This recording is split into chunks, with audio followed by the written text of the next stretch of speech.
I'm not that type of person who sits down with an idea in their head and tries to get it out. It's more like I'm sitting down and I see what comes to me.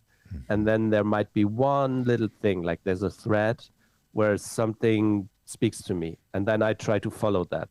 And then the next. Like for me, making music is just tiny decisions. Thank you for tuning in to the After Party podcast. On today's episode, I have DJ, producer, and label owner Aera. If you do enjoy today's episode, then please give us a like and subscribe. And if you'd like to, then please feel free also to give us a share. Thanks for listening. So where are you right now? Are you in your studio? Yes, as you can see, I'm in my little home studio in Malaga. It's beautiful. Like it's a little bit outside of Malaga, so it's not in the center. It's actually a tiny village. And if I would open the window and you could see outside, because like right now there's a blinding sun outside, you could see like palm trees and the ocean and stuff. So it's really, really nice. It's very inspiring, and I'm super happy here. And you can see like there's my creative chaos in the background, which I didn't take time to put the cables back properly, because that's what it is when you're working. You just put them wherever they fall. So I'm gonna hide them again. Have you got a lot of hardware there? It looks like there's a lot going on in the background. Yeah, that's the trick. I make it look like it's more than I actually have. just for the cloud. It's not that much actually. It's basically almost all that you can see. Like I've got this little MS-20 thing. Mm-hmm. I've got a Nord rack, which I absolutely love. I've got this little Shruti, like this one, the small yellow one. It's like a DIY synth. Like I sorted it myself. Mm-hmm. And then here in the background, you can see that that's a delay.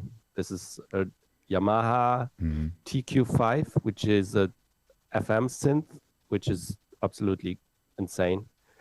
Really hard to program, but I found an editor for it, so that's fun. And then you can see a little bit like here, that's the Behringer Mini Moog thingy, which is the last thing I bought. Like, it's not that much, but I know them all inside out.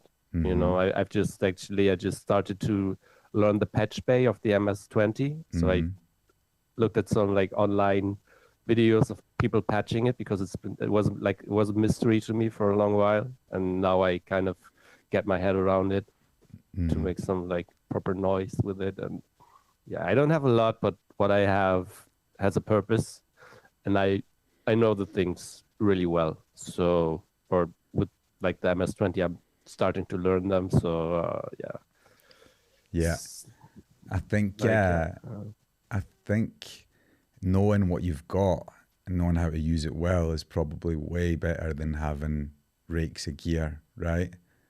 Yeah. I think. Yeah, I guess it depends. Like, I know there's people who are inspired by new toys, and I sometimes get that as well. But, like, I would order things online on, like, I don't know, Thomann. Don't sue me, but I just order stuff, try it out for like 2-3 weeks, and I would send it back. Like that happens a lot. And this is kind of like a way for me to find out if I like something. And a lot of times I would try it. I have this like honeymoon period where I'm finding things to do with it and I'm super excited. But then after a while, it's like, yeah, but actually I don't really need this. And then I will return it back.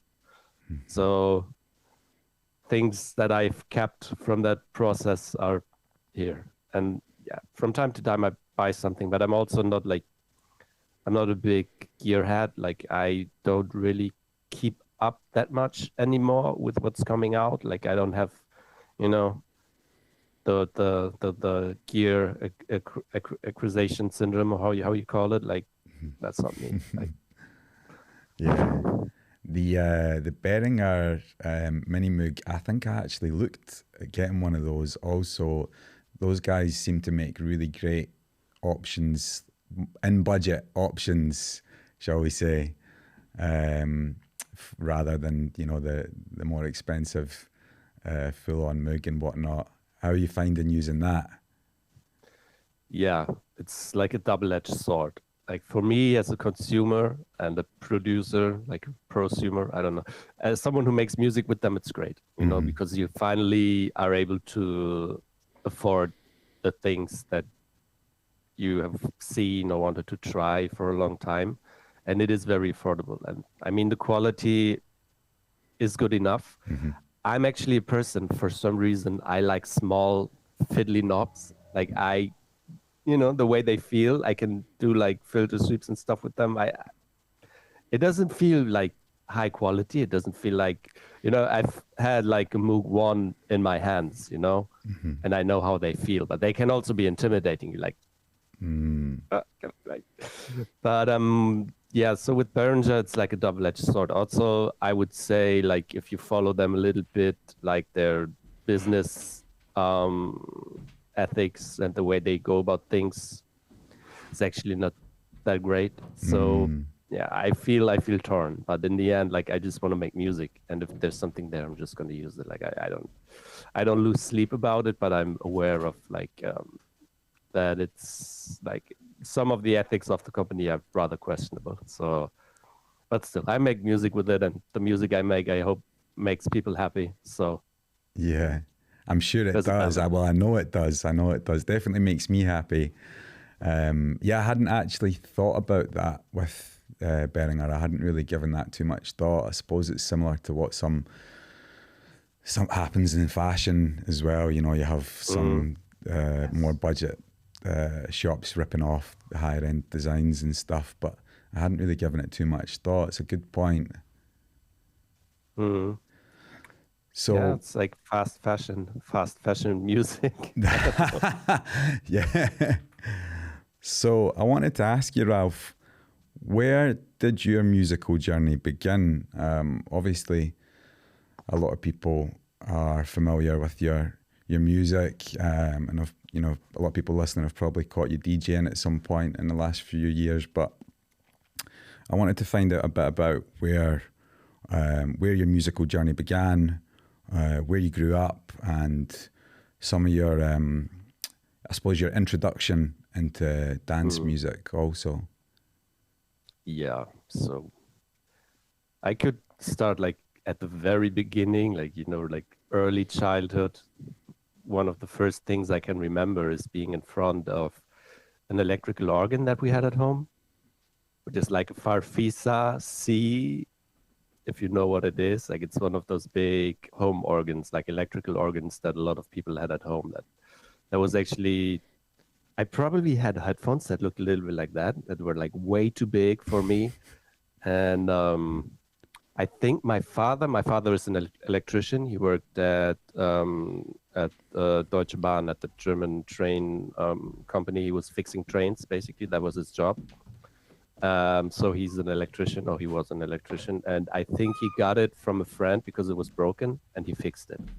Because otherwise, I don't know why we would have this in our home. And I also know that my older brother, he's into music as well, and he played with it for a bit. But yeah, that's like one of my first memories, like way back, because it had a rhythm section, you know, like sounded a little bit like the Roland CR78, like a proper drum machine. You couldn't program it, but it had like the samba, you know, rock and roll rhythm and all of that. And then it had an arpeggio. So if you hit a chord, it would follow the rhythm of the rhythm machine with an arpeggio, and it would like do like bass lines. So it's like these kind of things, which was a lot of fun as a kid. And I still remember, like, it had knobs where you could change the speed or the tone, or like put in like different presets actually in the organ. So I was fascinated by it. I would spend hours with it. So I guess I'm still kind of doing the same thing here, like not much changed from back in the days. And then, like I said, I had an older brother who was really into music and like hip hop, drum and bass and jungle. He bought like mid 90s. He started buying like jungle, happy hardcore, you know, like UK breakbeats, like these kind of things. And he started DJing, and he was also into hip hop. And from there, he went into like researching where this music came from, like samples, you know, like the funk, soul, jazz, blues records that are the backbone of, you know, like modern sample-based music. Like, you know, hip hop came from these kinds of music. So he was into that as well. So I was, through my older brother, who was my hero, who's like someone that I really, really looked up to, I was kind of in that from a very young age. And then I discovered a TV show on German television called Hausfrau. That was like one of the early rave television shows. Like they did interviews with DJs. They had like, I don't know, they had DJ Hell, and they had Karl Cox, and they had Roman Flügel, for example, and like all of these like pioneers of electronic music. And they would do interviews with them. They would even sometimes do like little DJ sets in the studio. And there was a show that came on German television, and I would just love that. I don't know how I came across it, but that was one of the things that I absolutely loved. So from there, I discovered like a little bit on my own, like apart from what my brother did, like dance music, house music, techno music, all that. And they also played videos and so on. So then I was like, okay, I want to make this kind of music as well. And that's how it started. That's like the really, really early days. Wow. Yeah. Can I ask what year was that roughly, the program, the TV program that you were? Yeah, that must have been like 95, 96. Wow. So I was like 12, you know. And at this That's time, the age, you know. At this time, it wouldn't have been like digital, like there wouldn't have been as many programs. So it was just so as many channels. Sorry. So yeah, it's a good question. I think we had like 20 channels, right. I would say. Yeah. So 25 channels, and we had MTV, we had VH1, and we had Viva. And Viva is the German music television channel. And they were really big during the 90s, and they would show this Hausfrau program that I was watching. So that's amazing to think that at that time in the 90s, that on, you know, one of the main channels on the TV, they had a program with Roman Flügel and DJ Hell, and that's really cool. Yeah, you can still see them on YouTube. Like I sometimes go back and watch them, and you know, try to remember if I saw them or not. There's one really cool interview with Alter Ego, with Roman Flügel and what's his name, Jörn Elling. I forgot his last name, but they had an interview there, and that's actually really cool, you know. And the music videos that they showed, they had like Aphex Twin, they had, I don't know, like Underground Resistance, you know, stuff like that, like really good, like all like the first music videos that you had. A lot of them were like electronic music because they were on the forefront of technology. So you had these like 3D animated tunnel vision videos that were like super trippy. I would love them. As a kid. That's amazing. That's really cool. And yeah, also with the organ, what you described with the arpeggiator and the rhythm section, I mean, it's almost like a premonition for what's ended up happening in your life, you know, for where you've ended up. That's really cool. Yes. And your big brother, did he go on to DJ, you know, at clubs, and was that something that he done for a while? Yes. So he was, like I said, I think in the mid 90s, he discovered like drum and bass and jungle. And if I get the story right, he was in London on an exchange, and he went to like Black Market or something, found it there. It was like, wow, this is amazing, and bought records from there. And then he also started doing his own parties, like first in our hometown, which is in northern Germany, like if you look at Germany, like there's a small little part, like in the top north, between the Baltic Sea and the Atlantic, basically, or the northern sea. And we are from like right in the middle of it. So it was pretty bleak, bad weather, raining, gray.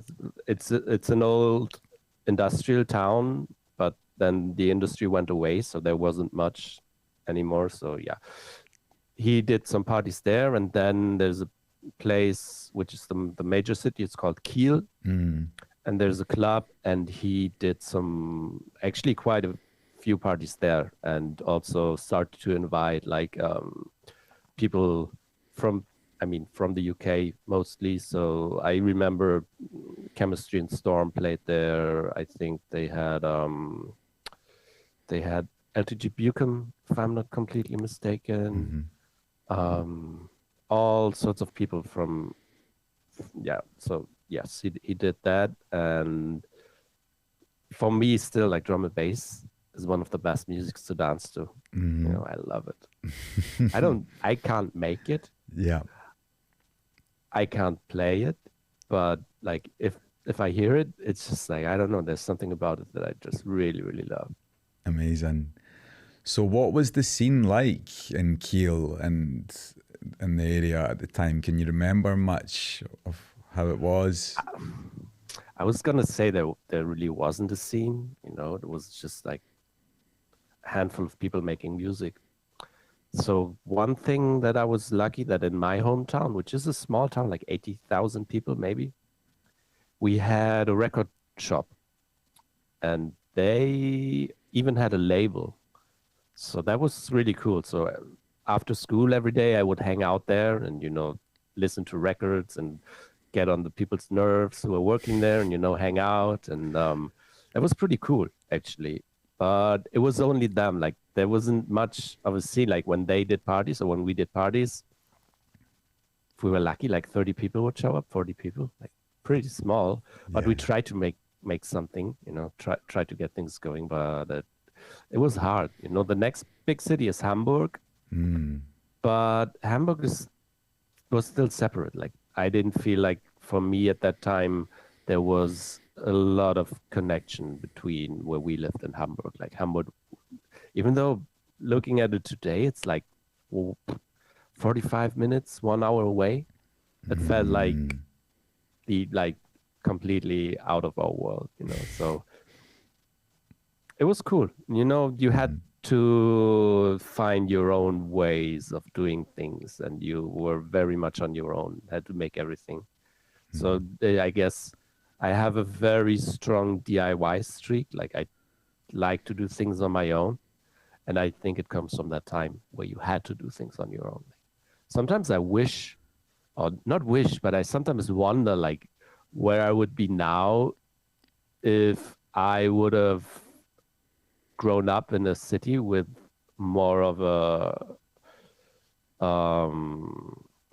with more of an infrastructure, with more things going on, maybe with like more people that could help me or that could show me how to do things. I don't know. It felt like we had to learn and figure out things ourselves, which is cool. I'm glad it was the way it was. And also what I found interesting, like being from this town, was that there was not a big divide between scenes. So if you, like, I was into skateboarding, I was into hip hop. My brother was into, like, drum and bass and like soul, funk, jazz. But there was like a youth club that had punk concerts, hardcore concerts, like bands from the US that would tour Germany. They went to play there. So everyone who was in these like normally pretty separate scenes was doing stuff together. And there was like, if you're young, if you do something creative, or if you're into music, if you're cool, like, you didn't fight each other because it was way too small. And also we had quite a big problem with like neo-Nazis and like right-wing, violence. if you weren't one of them, you were one of us, basically. So that brought people together. So yeah, that was yeah. That's really Where I'm cool. from. Can you remember Long time. what age you were roughly at the time that you started going to clubs and parties in Kiel and in your hometown? Clubs and parties, yeah. I started going to concerts in this youth center like super young. I think I had my first concert there when I was 13 or 12 with a local hip hop group where I was doing the beats. So I started going to these concerts and this like place really young. But I would say like really clubbing must have been like 16, something like that, 15. But it's all a blur. It's been a while. To backpedal a second there, did you say that you were doing the beats for the local hip hop group? Is that right? Yeah. So you started producing hip hop first? Would that be right? Yeah, I mean, like I said, like for me, there was never that divide between like different sorts of music. Like I was just making music. Yeah. And my brother, he had some guys at school, or like some actually really talented guys, and I just wound up making music with them. So, and then I would make music in their tempo. But it was still like I still have some recordings. It's pretty experimental, far out stuff, but it was good energy. And because we had this youth center, we would open up for a lot of the bands that would come through town, like late 90s. Hip hop was really big in Germany, especially like German hip hop. So we had hip hop jams, and we had people from all over, especially northern Germany, coming to town and playing there. And we were kind of able to do like the warm-ups a lot of the time. So yeah. Amazing. As a Fun. big hip hop fan myself, especially 90s hip hop, I would actually love to hear some of those beats at some point. You'll have to let me hear. I need to find them. I have cassettes Okay. and dots. So Yeah. I have to find them. And you said there you were only around 12 or 13. I mean, that is really young to be producing music. That is super young. That's I had no idea what I was doing. Still don't, but a little bit more. Yeah. Yeah. It's a blessing and a curse. Like I feel like I made music for such a long time without even thinking about the fact that there's an opportunity, or that there might be an opportunity for me to put it out somewhere, or to just think about like sending out demos and stuff. So I sometimes feel like if I would have been a bit older when I started, maybe I would have had more of that kind of drive, which helps to make, like more like if I look at from a career perspective, But then on the other side, had so much time to hone my craft and just to find my way and to find my sound. So I guess in the long run, it helped me to become who I am as an artist, I guess. Yeah. I was really young. I think there's something to be said for that.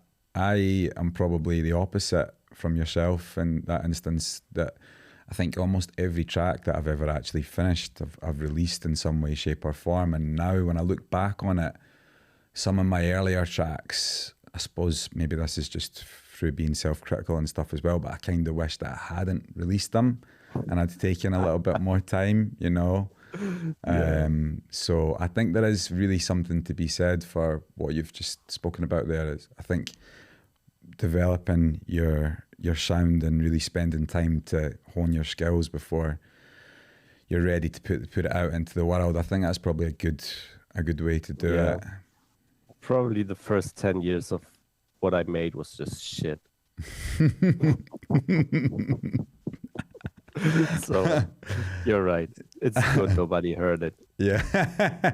So what was the turning point then? So at what point did you decide, okay, I'm ready for this music to go out into the world, or I'm ready to send? That's a good question. There's like two of them. So first I have to shout out my old friend Till von Sein, who also, he had a skate shop in my hometown, and he also comes from like a hip hop background. Like if you know him, it's really obvious like how, like that's how we met first, and we made music together. And he's very good at finding the right people, like getting things done, you know, finding a label, sending out stuff, you know, all of these things that I had to learn really, really hard, you know, like through trial and error and through blood, sweat, and tears. Like he's really good at that naturally. Like he's just a natural born communicator and organizer, I would say. So we made music together, and that came out. And that showed me that it's possible to do it, you know, and that it's actually not that hard. Then through that, the first record that we put out was actually distributed through Word and Sound, which is a Hamburg-based record distribution company. And I was kind of finished with school. I didn't know what to do. I didn't really want to study, or like I just wanted to make music. So I applied for a job at Word and Sound, and they like took me in. So I was in heaven. Like Word and Sound during that time was one of the biggest and best vinyl record distributors in the world, I would say. Like they were not only doing exclusive labels, but they did wholesale.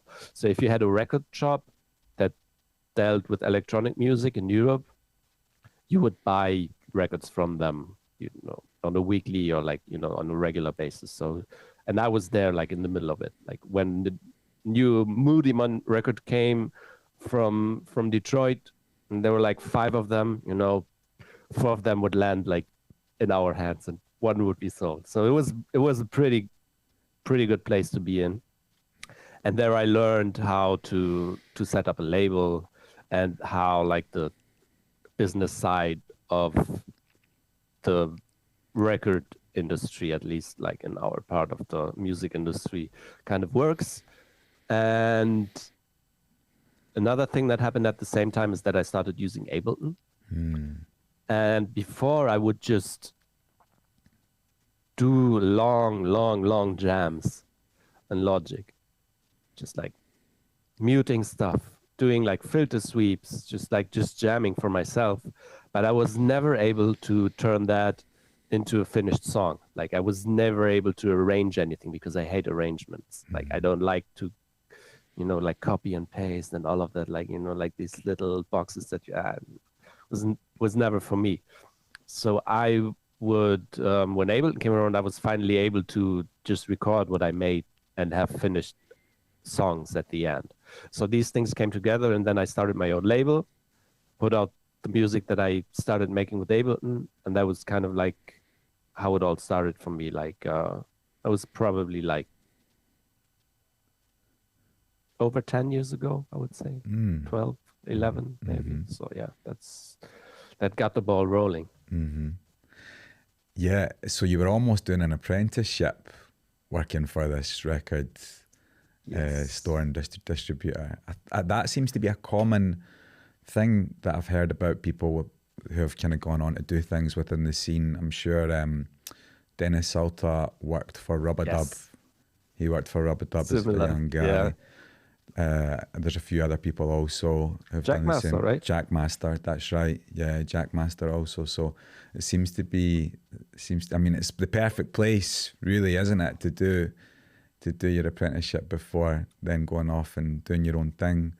You mentioned Till von Sein there. I know his stuff well. I really love his tracks. I play some of his tracks still. And am I right in thinking, is he an agent now? Yes. Yeah. He's doing Keine Musik. He's their agent, right? Yeah. Yes. Yeah. I think I can put that out there. Like that's not secret knowledge. No. Well, I knew that. Yeah. If like, you know, if your email inbox explodes now, it's already exploded. So. No, yeah, he's doing that. and it's amazing to see like what he's came to do with that. Like, that's all. I mean, I suppose you said that that was his thing. He was the perfect person for communicating and whatnot. Then he became an agent, so it makes sense, right?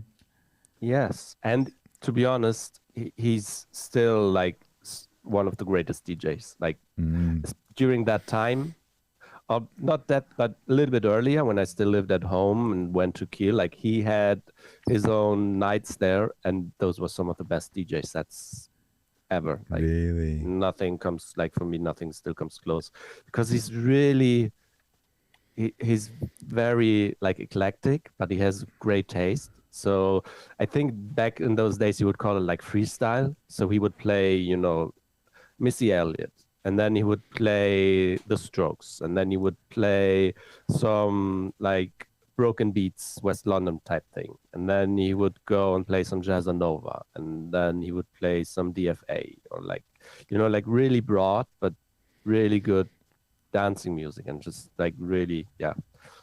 I still love this kind of DJing where people just go a little bit left and right and center and just try out different things. So definitely. Yeah. So yeah, as do I. I love that style of DJing also. That sounds amazing. That sounds really cool. So you obviously started your own label, you said, or you went on to start your own label. Did your first music, was it released on your own label, Aleph? Your first Yes. releases, sorry. So I had my first releases with Till, but honestly, we made the music together at his place on like Reason, and even though it's cool, and we had like a John Tejada remix, and you know, it's one of those things where I'm like, actually could have done without that. It was good, like, you know, but like for me, the first things where I really feel like that was my own was, yeah, what I released on my own label. It was called Aleph Music, and that was my own thing. I kind of never, like, I was very, still am in a way, like I was trying to do a lot of things on my own. So I never really sent out any demos or anything. Like I was just, okay, let me figure this out myself. Let me just see what I can do on my own, just put it out and see what happens. And I must say, like, those records did really well. And it was kind of like the first little wave of like recognition and people like playing it. And, you know, back in those days, like Fact Magazine, Accelerator, and all of these, like, I don't know what they're doing these days, but back in those days, those were like where you wanted to get onto, and they were interested, and that was cool. So, and people played it, and the record sold, and all of that. So I was very confident, but also very slow, because I think I've released like 6 records or something and 1 album. It's not a lot, but it worked. You know, it kind of set the groundwork for what I came to do, or came to be, I guess.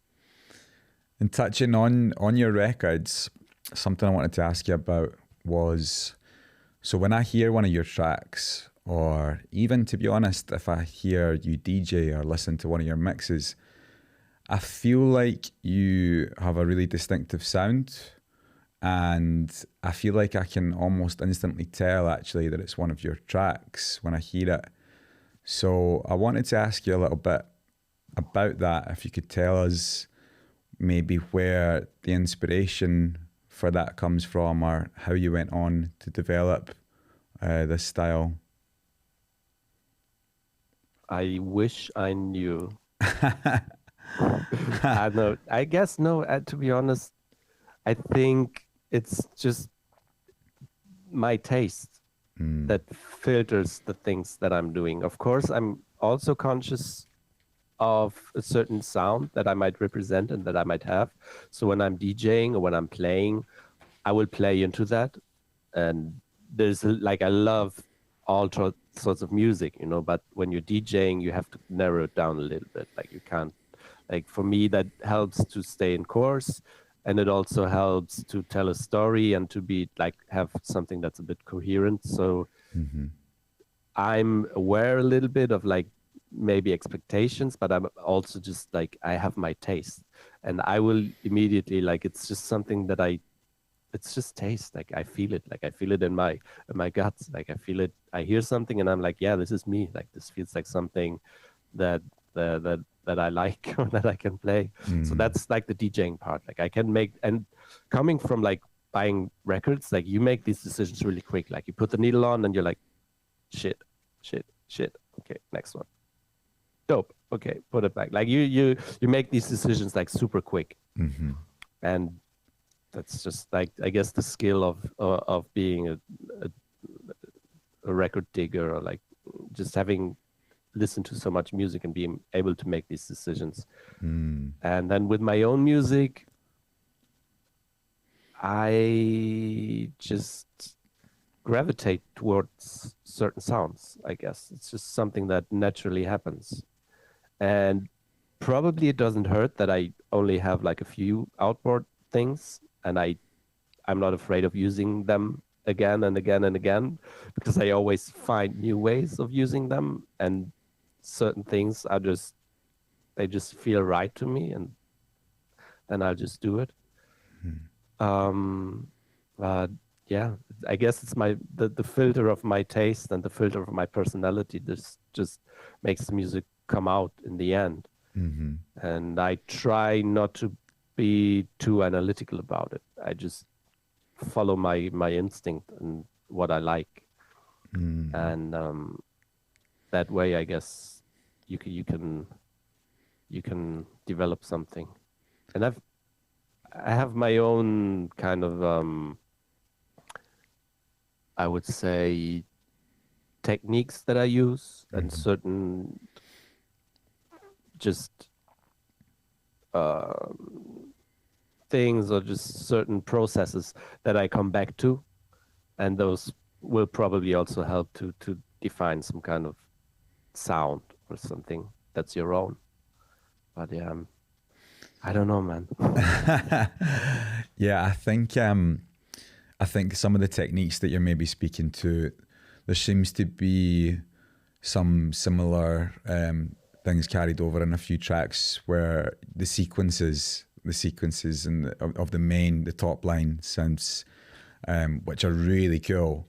But I remember thinking when I heard some of your stuff, when I first heard some of your stuff, that it sounded very different to most of the other tracks that I was listening that were out at the time. And I think there's maybe also something futuristic about your sound, I would say. Yeah, I don't know if you've maybe ever, are you a sci-fi fan, or have you taken any inspiration from like futuristic sounds in that sense? I certainly, interesting. Yeah, that's my perception of it anyway. I mean, not consciously, but I love reading.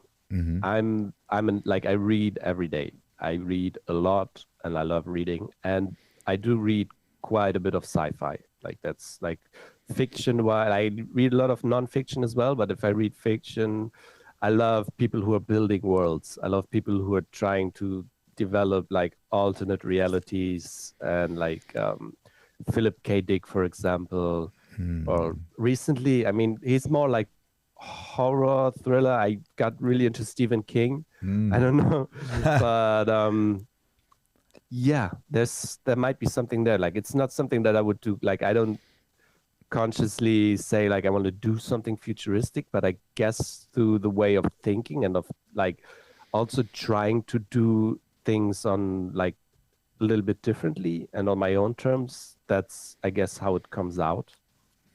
And also with the melodies and with a lot of the sequences, I tend to think of it in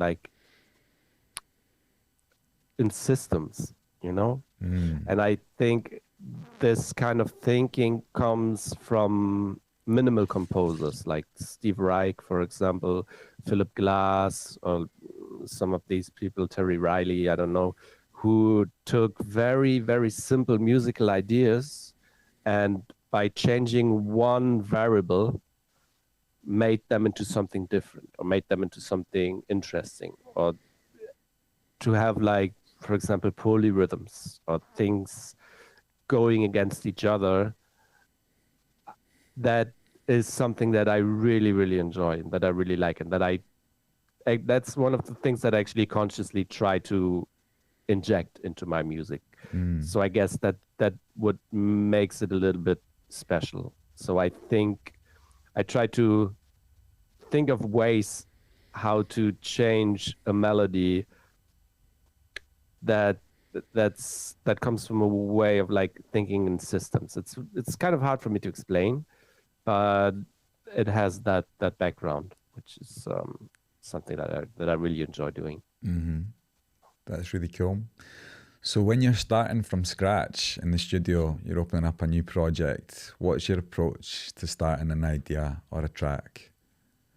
That's always, I don't know. No. I just fuck around. I just throw things against the wall until something sticks. Yeah. Like, that's my approach. Sometimes I have an idea in my head. Like, sometimes I'll try, like, okay, what happens if I do, like, something 135 BPM with this kind of sound? You know, I did that a few days ago, and it's usually not that nice. It's usually like, okay, now I've done this, but it's not really something like it. It's more from here. You know, it's something like I had an idea, or I want to see if I can do something like that. And then usually I find out, yeah, I can, or maybe, yeah, not really. But I'm not that type of person who sits down with an idea in their head and tries to get it out. It's more like I'm sitting down and I see what comes to me. And then there might be one little thing, like there's a thread where something speaks to me. And then I try to follow that. And then the next. Like, for me, making music is just tiny decisions, one after the other. Like, I make one decision, or like I have one thing that I do, and that leads to the next decision. And that leads to the next decision. And hopefully I don't even have to think about the decision. Like, it just presents itself naturally. Like, I will almost know, like, in the best possible outcome, I will know what the next step is going to be. Or sometimes I even know what the next 4 or 5 steps are going to be, and I just have to make it. And sometimes I don't. And then I'll just try out things until something happens again. But yeah, the best, like, that's for me is inspiration. Is when I don't have to think about what I'm doing, and there's no doubt. I'm just doing whatever comes. And this is not something you can plan. You just have to be there. You have to be, you know, at work, and just hope that these moments happen. And they don't always do. And sometimes there are weeks where you have just like loads and loads and loads of those moments. Sometimes there's weeks where you just do something else, and it's all good. Like, it's all part of the process. That's very relatable. I think, to be honest with you, I maybe write in a very similar way, and at times, yeah, maybe nothing's going to stick, but at times the track almost writes itself. Like, everything feels natural. I think DJing can be similar also. The tracks can, you know, the tracks are almost chosen for you. You know, if you get in a state of flow, I feel like there isn't a huge amount of thinking involved or decision making involved. It's almost like it just happens naturally. So yeah, yes. That's really cool. But I also think the time window, personally, I feel like the time window when I'm writing and producing music is limited for things to work in that way. Maybe I've only got 3-4 hours maximum to really get something going, and if not, it's best to just call it a day and go and do something else. So there's two, like, this is definitely something that I also found. Like, you have to really look into yourself and be honest with yourself. And like you said, sometimes you have 3-4 hours where it's flowing and you make the right decisions, or you feel like you're making the right decisions. But then there might be a moment when things turn, and you have to be very careful or like conscious to find that moment and to be aware, like, okay, now I'm just like, everything I do from now on will just make this worse. So I just leave it, and then I come back to it. So sometimes I make a whole track in one go. Those are like usually really like the ones where like, okay, wow, this is amazing. But sometimes you just, after 2-3 hours, you have a loop, you have something going, and then maybe you want to try arranging it, and you're like, actually, no, I shouldn't be doing this now. Like, I'll leave this for another moment. And there's also something to be said about actually stopping when you're still in the flow. So next time you open the project, you're still excited about it, and you're not like in a place where you're kind of like frustrated with it. So yeah, there's like, that's the thing about like this flow state. That's something that I try to really incorporate, and something that I feel you can also learn in a way to get into that kind of mind state. And there's like, you know, things like, for example, meditation, sports, you know, reading good books, or maybe even cooking, or just, you know, having something that can put you into these kind of states and that can teach you about them, I guess. So that when you have them, you can utilize them to your advantage, and to really get the most out of it, and to get into them more easily, because they're very, you know, very finicky. Like, it's a fine line that you have to thread. So I guess the more you create, but also the more you kind of try to be in those kind of states, the better you get at it in a way. Hopefully. I think so, definitely. You mentioned at one point there, coming back to the track and not feeling frustrated with it. That's something that I think a lot of people listening could probably relate to, anybody who's producing music, and something that I actually picked up from Anthony George Patrice. You know Anthony, right?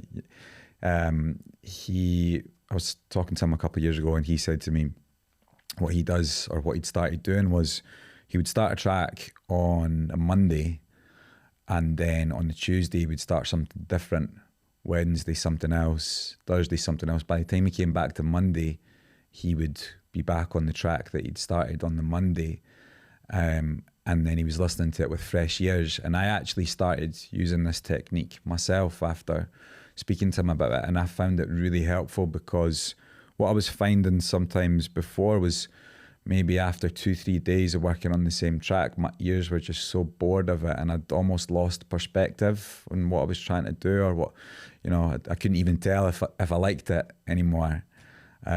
So for me, that was really, really helpful with productivity. I don't know what you think about that, or if you have any thoughts to that.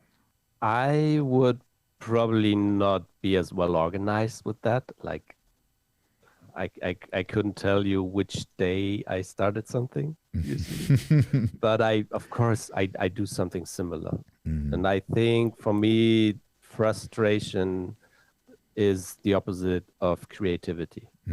Like, I try not to follow frustration.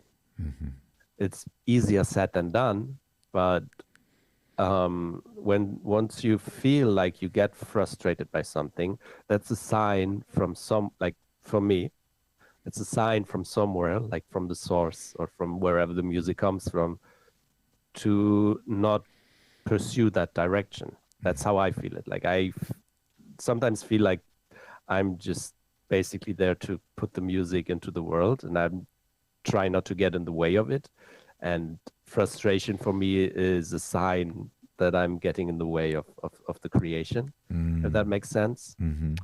And that sounds easier than, you know, because sometimes you fall in love with an idea, or you fall in love with something, and then you try to get it done. And for me, I found that doesn't usually work. Like, It's kind of like this idea of following, like being like water, like just following the easy way. But of course, I will go back to something. Like if I'm frustrated now, maybe now is just not the right time to work on it. So maybe 3 days later, I have changed. You know, the weather has changed, the world has changed, the star constellations have changed. Yeah. I'll go back to it, and I'll suddenly have an amazing idea, which could be, okay, let's delete everything except for that one part that I still really, really like, and build something new around it, for example. And then I will follow that until I get frustrated, or until I feel like there's nothing I can do here again, and then I will leave it. And so in that way, there are tracks that I can work on for a longer time, and I can still finish them, you know. But the most satisfying, of course, is when it's quick and easy and nice, but you can't always count on that. And I've had some really successful tracks come either way, come after like working on it for weeks and after just doing it in one day. So there's no rules to it, you know. Like every piece of music, I guess, has to find its own way of being born, coming into the world, I guess. Definitely. Yeah, Anthony, George Patrice, we actually shared a studio space, like not the same room, but we were actually in the same. When I lived in Berlin, we had a basement, and he was there. So yeah, we had some really, really good, inspiring talks. Great guy. I bet. Yeah, he's a great guy. He's super passionate about music. So into it. He's a wicked guy. Yeah. Something else I wanted to ask you about actually was, I know we spoke about your approach to starting your own ideas and your own tracks, but you've done many amazing remixes over the years. You've actually done a remix of one of my tracks a long time ago. I remember at one point, I think we had a conversation about this, because you obviously get a lot of remix requests. And I know from experience, sometimes doing remixes for other people can be difficult because they have an expectation, or maybe you do something and it doesn't, they give you some feedback, they want it to sound a certain way. I think you had said to me that you give it 3 days, and if you've not got something down in 3 days, then that's it. So I guess I wanted to really ask you about your approach to remixes also, because it is different to starting your own track. Yeah, it's 3 tries. So I give myself, because the whole process with the remixes, I get approached by someone to do it. First of all, the thing is like, how do I get approached? Do I get a good vibe from that person? Like, do I feel like that's something, like a person that I want to spend my time with, you know, that I want to work with, that I want to, like, you know, have like a creative relationship. But most of the time, you know, the people that approach you, they're like nice and cool, whatever. But I had requests where from the beginning, I knew that they had certain expectations, certain ideas, and like I didn't feel that. So that's the first thing, you know. How do I get approached? Is it a friend? Is it like a label that I admire? Is it an artist that I really like? So that plays into it as well. That's like the one filter. Then the next filter is the music itself. I need to hear it, and I need to have an idea, or at least some kind of hunch or some kind of feeling about where to go with it immediately. Like with your track, I hear the vocals, to be honest, and I was like, wow, those are amazing. And the whole track, you know, it had like, going back to this thing of like having my own kind of sound, one part of it is definitely melodies and harmonies. So I could hear my harmonies, the way that I like to write harmonies and chord changes and so on, go with that track, you know? Yeah. So I was like, yeah. So I need to hear it, and I need to have an idea. And usually it's a hook, or it's something that's special about that song. Because like, if you give me like something that's more like a tool, or something that's maybe works really well on the dance floor, but there's nothing really that catches my attention, or that makes me think like, okay, this is something that I can take and change and bring it into my own world, usually I won't do it. So that's probably vocals, or that's probably like some kind of melody line or some kind of sound where I'm like, okay, I can take this part and do something with it. So that's how I decide if I take it on. And then once I take it on, I basically give myself 3 tries to see if I can do something with it or not. Like, I'm going to start once to do a remix. If nothing really comes out of it, I will do it again, and then I'll do the 3rd time. And that way, it takes a lot of the pressure out for me. Like, I can basically tell the label, like, I've tried, I'm not going to try it again. I'm sorry. Let's move on, maybe find someone else. And that's honestly rare. That usually doesn't happen. Like, usually when I start working on it and I know I have an idea, or there's something like that I like about it, I can do a remix. And the good thing about remixes is, like, you don't start with a blank page. You don't have like tabula rasa. You start with something already. So I can do it pretty quickly. Like, I can get to somewhere really fast, I would say. And that's kind of like how I approach it. And then, of course, like, how I do it depends on the track. Usually you take a few bits and pieces of the original and just write your own thing around it. You know? Honestly, I've had remixes where I had my own tracks finished, and they were vocals, and I would put them in, and they would fit like a glove, and I'd be like, there we go. why not? You know, here we go. Light work. Yeah.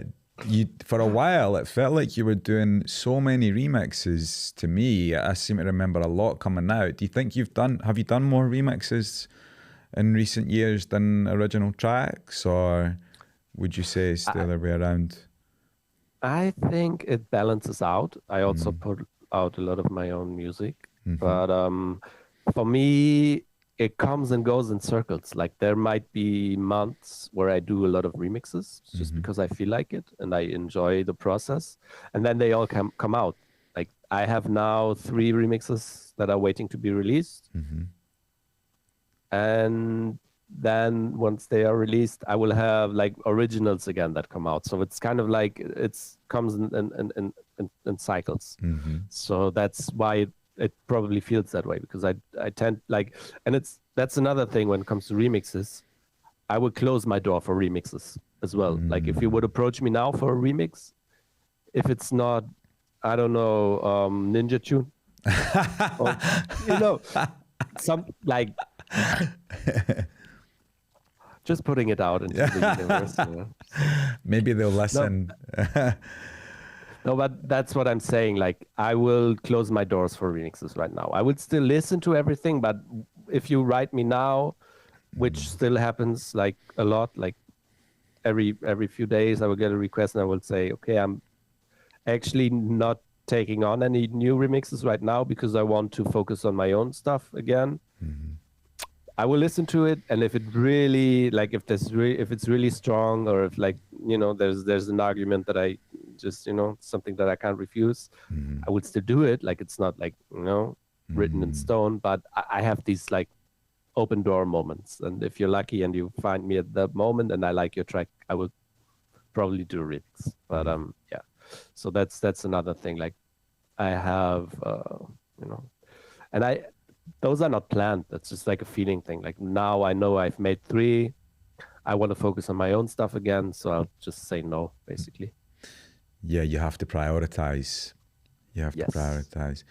Yes. So, speaking of your own music and also the many remixes that you've done, I was wondering, are there any of your tracks or releases or any remixes that you've done that you would consider to be your favorite, or that hold a special place in your heart for any reason?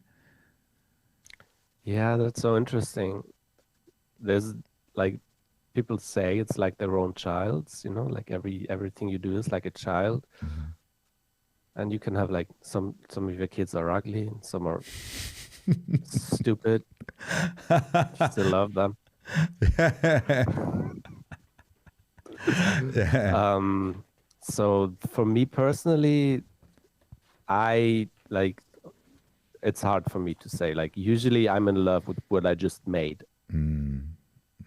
You know, I would listen to that a lot, or go through it, or like, you know, be excited about it. And that's why it's hard for me to really say, like, for me personally. But there are certain tracks that have touched a lot of people, and that many people told me about, and relate stories that they kind of had with while listening to them, or how they made them feel. And there are some that just have been more popular than others, and those are special for me because I don't know why they are. You know, like for me, like Prana, for example, it's one of the tracks that came out in Innervisions, like during COVID. The amount of people that wrote me about this song is crazy. And for me, when I made it, it was like, cool, I liked it. And I made it just like in one beautiful afternoon, sunny afternoon in Berlin. Like, I felt really well, but I didn't think much about it. And when I played it to my girlfriend, she's one of the first people to hear my music. She's like, wow, she loved it. She thought it was amazing. And then I sent it out, and people started playing it, and it got amazing feedback. And a lot of people really connected with it. So that, for me, is a special track because of that. But like my personal relationship is like, it's one of the tracks that I've made.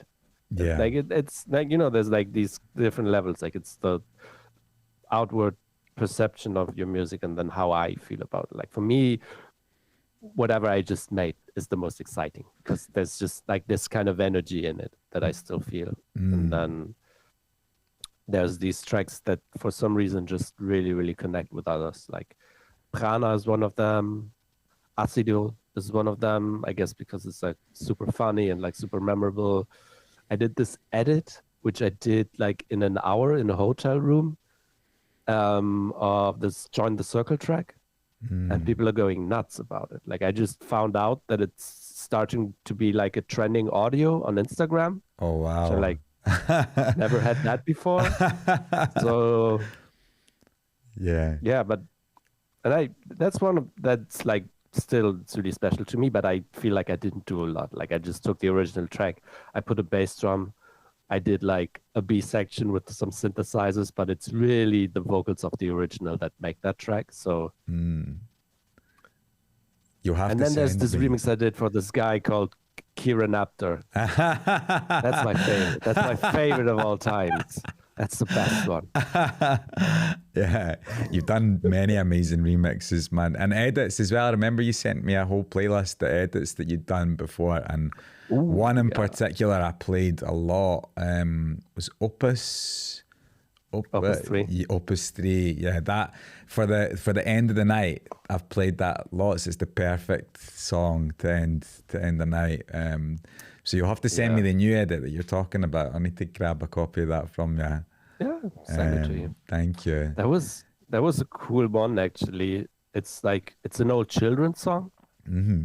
Maybe you've heard it. It goes like, come join the circle, come join the circle, children.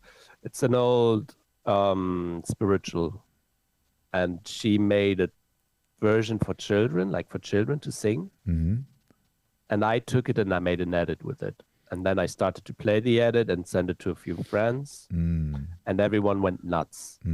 Like, because it really sticks in your head. And it's really one of those, like, you come home and you sing the melody, and you're like, you can actually go, like, one of my DJ friends, she sent me a voice message of someone who went to her gigs and sang the melody, and was like, you played this track, what is it? And she's like, so that was super funny. So this edit, I just made it, but obviously, since it's an edit with the copyrights, it's really hard to put it out. Yeah. You know, and it's also like this woman who wrote it, she's like in her 70s, she's like really into children's music and education, but also seems like a very religious person. So I was a bit intimidated to get in touch or to try anything, because maybe they wouldn't have liked it. So what I did is I just put it on Bandcamp, as like a like pay what you want kind of thing, and I would donate the money that I made on Bandcamp to Musicians Without Borders. So that's how I put it out. Wow. And then it was out for like 2-3 months, and then the original singer wrote me an email like, "Hey, I found your remix of my song on Bandcamp. It would have been nice if you would have asked me before. You know, it would have been nice if you could have, you know, let me know about it and so on. And, you know, that's actually not cool." And I was like, yeah, you're right. That's not cool. But I also didn't think that anyone would really, like, I was just hoping that she wouldn't notice, but she did. That was bad. Like I saw that email and, you know, my heart sunk. I was like, oh shit. You know? Yeah, I bet. But the amazing thing is we got talking and we just started talking. Like I just got to know her. We spoke for a few weeks back and forth. And then we just figured out, I'm just going to put it out like officially under her name as an official remix. We made a contract. I basically cleared the rights from her. And now I was able to put it out on my label. And that was like, for me, that's an amazing accomplishment. Like, I cleared a sample. Yeah. That's amazing. That's really cool. Really cool. Cool. Yeah. I suppose when you decide that you want to make your own edit of something, there's obviously something really different in that also. I mean, I've only done maybe 2 or 3 edits, but for me, it's, you've maybe heard something and you think, I need to make a version of this that I can play in the club, right? I mean, even to be honest, there's maybe even some dance tracks that I hear out now that are more commercial and they're not really suited to my style. But I think I'd like to make an edit of that to fit in my sets. Is that how you end up doing these things also? Yeah.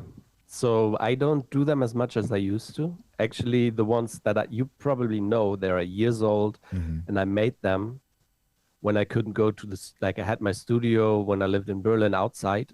I couldn't go there because my girlfriend had a broken foot, so I was at home a lot. And I took care of her. So I was making music on my laptop, and on the laptop, I just basically made edits because it was like something that I could do really easily and was fun. And now I'm kind of like, with edits, there are 2 types of edits. Definitely for tracks that I play out, where I think like, okay, the break is too long, or this needs a break, or like this track is like 10 minutes long, but I would only play like 5 minutes of it, or vice versa. Maybe it's too short, or maybe like the first 16 bars, you can't mix them. So I'm going to take a part that I can mix and put them. Like those are one type of edits that I do quite a lot as a DJ. You know, I guess that's like just regular DJing stuff, edits. And then with like edits of songs, they just have to speak to me, almost like with doing a remix. You know, I need to hear them. And I have to be like, okay, wow, this is something that I just want to play, but it's like something completely different, and I want to do an edit. But I should get into it again. Like I was thinking there's a few really nice 80s Italo disco tracks where I would just love to just loop a certain part and just do like, you know, some edits again. But yeah. Definitely. I would be up for hearing them. I would be all ears if you do, because the ones you have sent me before have been great. Been really good. Yeah. You mentioned Innervisions. You mentioned the release on Innervisions earlier on. You have released many times on Innervisions, as well as obviously Heaven Discs, Permanent Vacation, and Maeve. But I wanted to ask you a little bit about how you met the guys at Innervisions and what it is that you think makes the label so special, because it's obviously been around for a long time now and you know, has released so much amazing music over the years. So yeah, I wanted to hear a little bit about that. So I guess I first came across them when I was actually still working at that record distribution at Word and Sound, because they were distributing the first Innervisions records as well. So that's how I knew about the tracks. And they were like, they had Reg, Reg, which was a huge hit. Yeah. I think it was one of the last vinyl dance records that sold more like 100K, like crazy. Wow. Huge. So that's, how you knew about them. And also Christian from the label, he had a record shop back in those days. And he would used to buy from Word and Sound, and he had amazing taste. Still has amazing taste. So that's kind of how I knew about them, like a little bit more in person. And then I did my own label and I did my own edits. I also would, like back in the days when SoundCloud was still really cool, I would put up edits on SoundCloud just for people to download. And I knew that they were also playing like my own tracks, but also my edits. So I felt like there was an open door. I still wasn't sending out demos during that time. It took me a little bit to actually make that jump from putting out my own stuff to finally being like, okay, I'm just going to see where this leads me. And I was on La Gomera, Spanish island, Canary Island, like far away from nothing. And I was there for winter and I made a shit ton of music. I made so much stuff there. And I also made the decision to finally start approaching people. And I had a playlist of probably, don't let me lie, like 20, 30 tracks. Some of them finished, some of them just like kind of sketches. But I was like, okay, I'm just going to take this like huge, crazy ass playlist. I'm going to send it to a few labels. It's like, if you ask people now, they tell you, yeah, take your 2 best tracks and send it to them. I did the opposite. I was like, it's like you have a label, you're an A&R, it's your job to listen to the music, And if I then send you like 30 tracks, and of course, like I get demos all the time, and I get sometimes like 10 tracks, and I'm happy because that means I can choose, like maybe there's one that the artist doesn't like or not, like things like, yeah, it's okay. And I'd be like, wow, that's the one. Yeah. So that's what I did. I sent demos to the guys. I had the contacts, luckily, from when I was still working at the distribution. I, of course, don't tell anyone, but I took all the contacts with me. And it was amazing. I wrote, like, I sent stuff to Innervisions. I sent stuff to Permanent Vacation, Maeve, Hybridis. Like, they were like RNS, I think. Who else did I send stuff to? I sent stuff to, what's Scuba's label? Hot Flush. Hot Flash. Hot Flush, because yeah. I also, like, in that time, I was doing a little bit like post-dubstep inspired things, like Mount Kimby, Ben UFO, like that kind of, like when there was this explosion of like post-dubstep that I absolutely loved and I was felt really much part of. So I sent stuff to Hot Flush and I think, like just like a few labels. And from those, like 4 were basically like, yeah, let's do something, Amazing. Innervisions, I think, or Maeve might have been like the first that came out, and then the others followed. And yeah, it was actually amazing to have that kind of feedback, and also to just, after working on my own for so long and trying things on my own, and to see like how far I can get just doing stuff independently, to have other people to work with you and to help you was something that I really needed. And that was like a really good learning experience as well. Yeah, I mean, all 4 of those labels, all amazing labels, have all put out so much great music over the years. So I suppose if you're going to be starting off with those guys after, you know, doing your own thing for a little while, it's a good place to start. It's a really good place to start. That's also what I would recommend, like people to just see how far they can get on their own. Or maybe if you have like a crew around you, like-minded people, just start something on your own and build from that, because like the music is out there and people are listening, you know. I'm sure, like I know Christian from Innervisions, like for example, he's listening to music all day long. So if you put out your music, chances are really high that one of the people that you aspire to work with will come across it. And if it's any good, you know, they might play it. So, and if you have made your own experiences and found your own, you know, way of doing things and learned from that, that also helps in working with other people. Like, I like that. I love seeing people around me starting their own things and trying to see where they can get with that. You know, I think it's really good. Definitely. I think also when you have your own label and you kind of start off in that way, or even if you start your own label a little bit further on, you can kind of paint your own story. You know, you're in control of the artwork, you're in control of the marketing, you can release other music from other artists showing what you like, not only what you make. So I think it's a really good way of almost further creating an identity for yourself as an artist. Definitely. Yeah. You also now run another label. We spoke about Aleph earlier on, it's where you started, but you now run Applied Magic.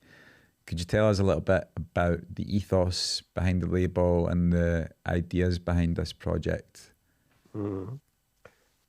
So it started as an accident almost. During COVID, like everyone, I was at home, sad and bored and lonely, and I made music. So one day I made something. The track was called Ode to an Empty Dance Floor. And I would just put it out on Bandcamp, and I put it out on SoundCloud, basically just as a gift. So I was like, here, something that I've made.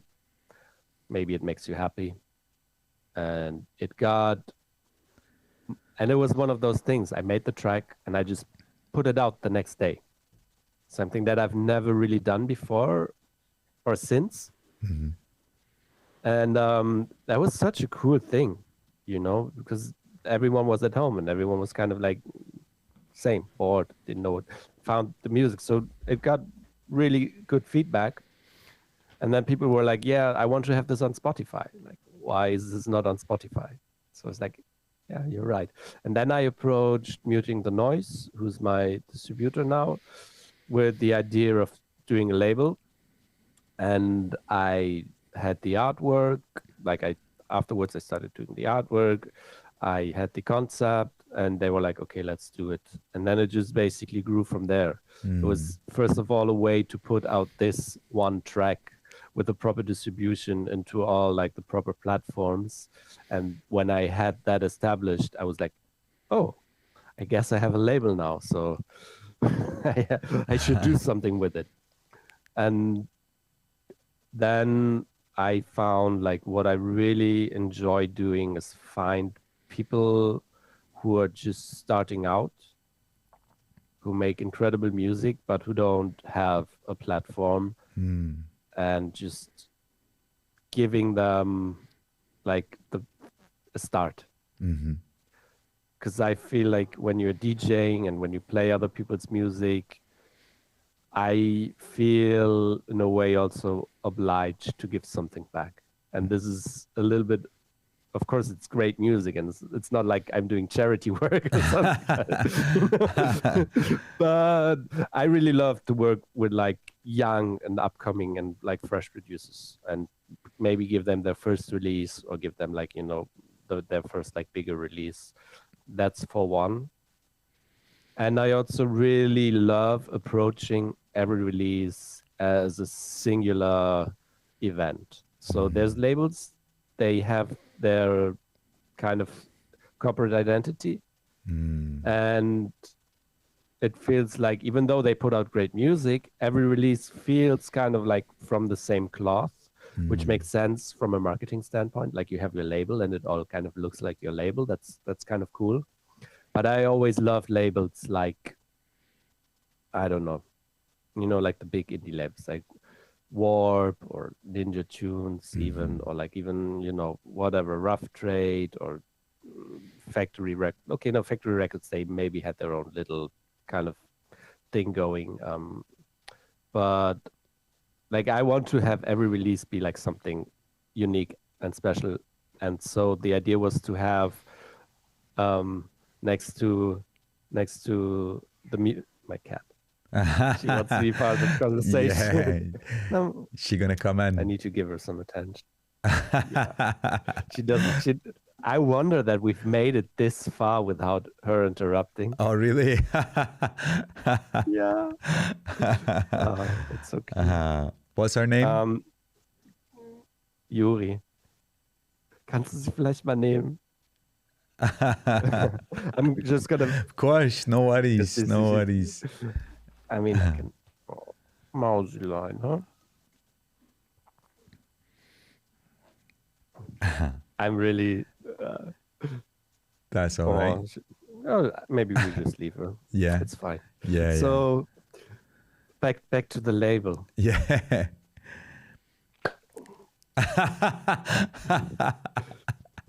So, the idea, one of the ideas behind the label as well, is to have a different designer for every release. So I pair an artist with a designer, and I basically tell the designer, here's the music, listen to it and see what you come up with.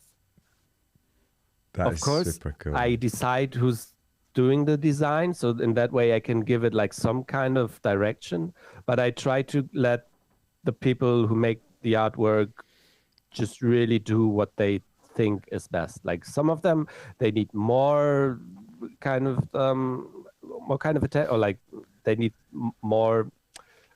How do you call it in marketing terms? Like they need like a more direction, or more direction, exactly. Yeah. Or some of them I can just basically tell, like, here's the music, those are the track titles, see what you come up with. And I love that. Like it's for me like one of the most fulfilling things about the label, next to releasing music that I think is great, is for every release trying to find like a unique artwork and something that fits with the music as well. And when the two come together and work, I think there's something special about it that I really, really enjoy doing. And then also, if you follow the label a little bit, like for every release, I will change like the banners, I will change my logo. I try to make it all like very coherent and kind of go together properly. That's super cool. I never realized that this was part of what was going on with each release. I also think it's great that you're given the opportunity and the platform to up and coming artists, because it is difficult, I think, to get on some of the bigger labels if you've not already got a bit of a following. Especially today, I feel like there's a huge emphasis on social media following with some labels. I have to say, I actually done a podcast with a friend of mine's recently who runs a label, and he was saying the complete opposite. He said that he doesn't care if there is any following or if there is a relationship. If he gets good music, then he's happy to release it. But what I was going to say to you was, with regards to that, there may be some people listening who might want to send you some demos. So is there anything in particular that you're looking for sound-wise, or are you open to receiving demos at the moment, or is it more, are you kind of looking to work more with people who maybe you're already playing their tracks, they've already been sending you music? I love getting music sent to me. Mm-hmm. I even like, if I have the feeling that you're writing me personally, and I'm not just part of like a huge mail out with 50 other labels, BCC or sometimes even CC'd. Don't do that. Don't put me CC. Like, you know, if I have a feeling that there's someone who knows what I'm doing and they approach me, and usually I will listen to everything. But if someone approaches me like personally, I will try to give them at least feedback or just say like, nice, thank you for the music. You know, this is great. This like, I like that track or what, like, you know, I just try to be, just try to be open. Definitely. I can't always do it. You know, there's only like 24 hours in the day, but most people that approach me that way, I guess I try to give them some time, because I also feel like that's part of my job. You know, that's just part of what you do as a label, I think. And yeah, I'm happy to get new music, and I'm always looking for more artists. It's a good thing what you said, because I'm with catalog number 14 now. I have the next 2-3 releases all planned. I'm also putting out my own music on the label still, even though right now it's more for other people. But, you know, if I have something that I want to put out and I want to do it quick, I can just do it. That being said, I'm always excited for new music, and I have a really hard time to say like what kind of music people should send me. I guess they can listen to the music and they can hear it, and if they feel they have something to add, they can send it to me. You know. Great. Do you want to maybe advertise an email address for demos whilst you're here? It's basically contact@applied-magic.net. But I mean, you can also just look at my Instagram or my website, and you can find it there. So great. You know, if you want to reach me, I'm pretty easy to reach. Yeah. Awesome. So I know at the moment you're in Malaga. You mentioned that earlier on. It'd be great to talk about Malaga in a little bit, but before we get onto that, I wanted to ask you a little bit about your experience of living in Berlin, because when we first met, you were living there and we've hung out there a few times, and for me it's a city that's pretty special in a lot of ways, especially the with the club and party scene. So when did you actually first move to Berlin? Okay, I'm probably getting my timeline wrong, but I think I've moved there like 2000. I don't know. I lived there for 12 years. Let's put it that way. I lived there for 12 years, and it's I don't know. It's changed a lot during that time. Like when I moved, you still felt kind of the echoes of what it used to be. And there were like, of course, the nightlife is big there. It's actually the only industry that the city has in a way. Like it's one of the few major cities in the world that don't really have an industry or finance or anything to make money. So the only thing that the city has is tourism, is culture. Recently, a little bit of startups, but that also went down again because of the German government and their strict rules and regulations and bureaucracy and so on. So a lot of the startups that went there left again, but never really took off. And then you have nightlife. Like that's what the city is good at and always has been good at. So being there and experiencing that was, of course, amazing. But I also always say, like, I used to live in Hamburg before. And in Hamburg, when there was a rave or when there was a party, you went there because there weren't that many, you know? So when there was something, you would go. When I moved to Berlin, it was like, I could go out tonight. I could go out tonight. But I could also go out tomorrow. and I could go out the day after and the day after. And for a person like me, it was often like, yeah, maybe I'm just not gonna go out. So I didn't go as crazy as people might imagine. Like I actually had my partying days in Hamburg even more. Like when I moved to Berlin, it was like, okay, now I can relax. Like I don't feel this pressure anymore because there's always something going on. So I don't have this fear of missing out anymore. It's kind of like, I'm weird like that. I don't know. That being said, of course, it was amazing to just go out and just be able to hear like loads of different music and really, really high quality entertainment. So yeah, that's for sure. It's not the most livable city though, I have to say. Like I felt, especially during like, I mean, it's a meme at this point in time, but Berlin winter, just terrible. Like gray and dark and dirty and ugly. And it's just like, yeah, I don't know.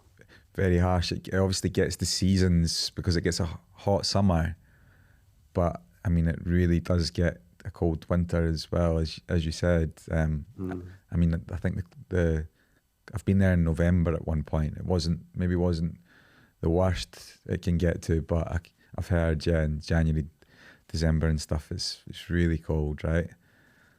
It's cold and it's just miserable. It's gray. It's like, you just don't like, there's days, weeks where you go out and you don't see any natural color, and people all wear black, it's a thing. Like people are really like, it can be really depressing. Yeah. So, and I've never really moved to Berlin because I wanted to live in Berlin, because I was like, wow, Berlin. It was because I wanted to be with my girlfriend. She lived there. We had like between Hamburg and Berlin, we had like a long distance relationship. And after 2 years, I was just like, and I was done with my job at Word and Sound. So I was like, okay, I'm going to move there. And yeah, it's been good. It's been tough, but I was never really in love with the city. It has great opportunities, and there's really, and especially for music, like meeting people and meeting like-minded people, and just like going to a cafe or a bar and just like randomly running into someone that you really admire, or just like good friends that you really like or stuff. Of course, that's what the big city has. You just can like meet people very easily and just, these kind of things. So. During your time there, do you not feel that you were really immersing yourself in the club scene and stuff as much? You weren't going to Berghain every weekend and doing things like this? No. I'm sorry. No, I love music and I love DJing and I love being at parties. Yeah. But I think one of the reasons that I became a DJ is because then I could be on my own, like behind the booth. Yeah. I didn't go out. Like I was very selective in where I went. Like I went to see a certain DJ. Like Laurent Garnier was playing at Panorama Bar. Yes, I don't know. Like I would go to concerts and stuff for sure, but I like clubbing. I never went that crazy with it, to be honest. Like I don't know. Yeah, I can relate to that. I think the more I've gone on DJing, and maybe also just the older I'm getting as well, I much prefer being in the club behind the booth now. And I actually I'd done a podcast with Alexis Raphael. We were talking about this. I do think what he said actually was that clubbing is escapism for people from their normal everyday life. And when you're DJing regularly on a professional basis, it stops becoming escapism really. So it then maybe becomes something else. Maybe you enjoy going out for a run or going to the cinema, going for nice food. I think for me that is something that's kind of happened over the years. I definitely don't go clubbing as much as I used to, but also when I do go, if I go to somewhere like Sub Club or something, I feel like when I hear the music on a sound system in this way, played by a really good DJ, I hear it very differently than compared to how I would listen to it searching on my laptop or even listening on my monitor speakers. I feel like there's more inspiration comes from hearing it in that way. So I think for me, maybe it's important to still dip my toe in every now and then and check in and be on the other side of the booth and experience the music on the dance floor. The thing is, for me, when I started making music, I was in love with dance music, but I was way too young to really go out. There weren't any raves or parties where I grew up. So for me, it was always something that was more like a movie in my head. You know, I would listen to the music and I would imagine that. And still, when I'm making music, I imagine like some place where this would be played, like some kind of far away imaginary place. And it's in that way, for me, it's also escapism, but without having to be at the club. Yeah. And I really related to what you said. Like the more you play and the more you are on the other side of it, the less it becomes escapism. Because when I go to a party, even though I hate it, I look at it through a kind of professional lens. You know, you go there and you're like this analytical part of my brain is still there. And when the music is really good, of course, it turns off and you're dancing. And I love, like, I'm also a dancer. Like, I love dancing. When I DJ, I dance. When I'm at a club listening to someone else, like, I would dance. Like, I love dancing. Like, that's my way of feeling the music. But yeah, it takes me a while to get into that mode. And that's probably also one of, like, this escapism is probably also one of the reasons why Berlin is so big on nightlife, because living there is just so miserable.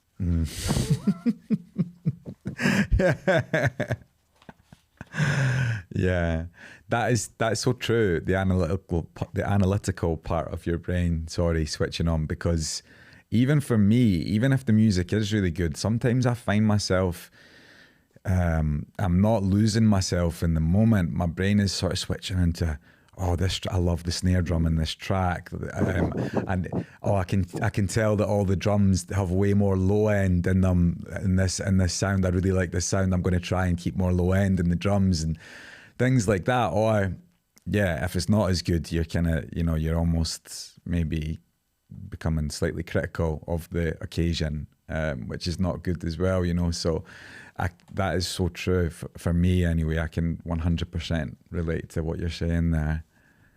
Yeah, I suppose alcohol and various things can maybe help loosen you up and lose yourself a little bit, become more, go with the escapism a bit more. Being a dance music producer can be a lonely career choice, and DJing can also have negative impacts on your health, mental and physical. Do you feel it's important to keep the right balance? And are there any practices or hobbies that you have which you find help you with this? So first of all, I think for me, one of the most negative things about it is the lack of sleep. Like when you're playing 2 times, 3 times in the weekend and you have a flight to catch and so on, like it's just really hard to get the right amount of sleep. And sleep is one of the pillars of our health. It's like food, exercise, sleep, breathing properly. I think these are like some of the most, and of course your environment, but like these are things that really, really impact you and your health. And one of the things that working in nightlife takes away just by default is sleep. Like everything else, we can do something about it, Like I don't drink, I don't do drugs, never did, So I'm kind of safe on that side. Mm-hmm. But yeah, lack of sleep, and I try to be very conscious about that. I'm really good at sleeping anywhere. Like, put me on a plane, and I'm like, you know, and I try to get as much sleep as I can. And when I'm at home, I can easily sleep for 9 hours. Like, I'm good. Mm-hmm. So that's one thing, just being conscious of that. And when I have like different flight options, I always go for the one that gets me enough sleep. Yeah. So being lonely is another thing that you mentioned. Doesn't bother me that much, to be honest. Like, I'm good with myself. I'm cozy, you know. I'm happy to sit in an airport and just watch people, you know, listen to some music or some podcast or read something. Like, I don't really mind that, and I don't mind the traveling. I actually kind of enjoy it. Like, I like being in an airplane, being cut off from the world. Like, it forces you to just relax, you know, just chill out. Like, there's nothing you can do, so you might as well just make the best of it. And it can be quite the it can be quite the roller coaster ride. Like, one moment you're in a room full of screaming, dancing, excited people. Like, 5 minutes later, you're in a hotel room on your own. You're like, okay, that can take some adjustment. But even that, like, that's part of the fun, you know. It's just kind of like, I really cherish and enjoy all of these moments. So, yeah. But of course, you can do a lot of things. Like, for example, I try to lead a fairly healthy lifestyle, you know, try to eat healthy.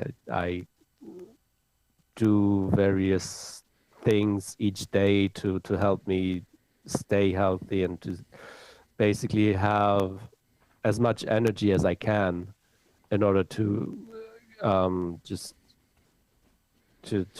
be able to do what I do in the best way possible. So yes, for sure. Anybody that's listening that's close to me, like my girlfriend, for example, is going to laugh when they hear you talking about sleep, because it's something that I'm always talking about or complaining about, is the importance of sleep. And that's something that I struggle with, I think probably more again as I'm getting older, or maybe, I don't know, maybe it's just that I'm sort of becoming more health conscious and then becoming more aware of when I've not had enough sleep. But yeah, the lack of sleep for me, I mean, a lot of the times I'm playing in Edinburgh, for example, the club only closes at 3, but getting home at 4 o'clock and then I can't sleep as soon as I get home. Either you're too high still, even if, you know, I DJ mostly sober these days also, but you're too switched on, you need to unwind for a while. And then for me, it takes me a couple of days to get back to normal, just from the lack of sleep. My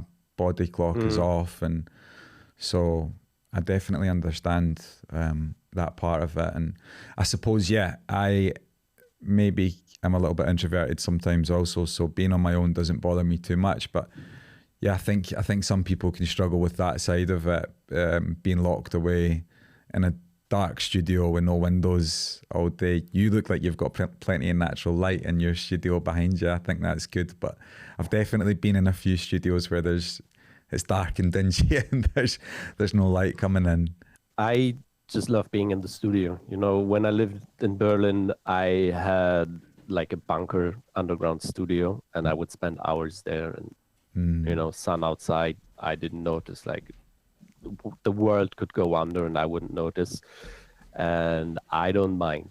Actually, I was just thinking that having this view, like, I have a really nice view, and sometimes it's a bit distracting. Like, I would close the curtains if I make music, so I don't just get distracted. So yeah. But also, it's funny, like, this kind of thing, because as a DJ, you're also an entertainer. Like, you're on stage, you need to provide to, like, people, but you also, like, you're a social person, so you meet a lot of new people. Like, all of these things come together. So I think you have to be quite well adjusted to be able to deal with all of these things. And I guess my personality just kind of fits that. And as I said, I'm lucky that I can really sleep quite well. I have a good, they call it sleep hygiene. Like I'm just, there's like, I just basically, I go to bed and I can just fall asleep. So great. I'm lucky. Yeah, you are lucky with that, definitely. So we mentioned earlier on, you're based in Malaga now. How long have you been living there? So we first came here in 2017, I think, because I played in Gibraltar, which is this little British enclave in Andalusia, which is 2 hours from here. And we came back here ever since. So 2017 was kind of the start. I was still living in Berlin and then just spending more and more time here and just going back and forth for a while.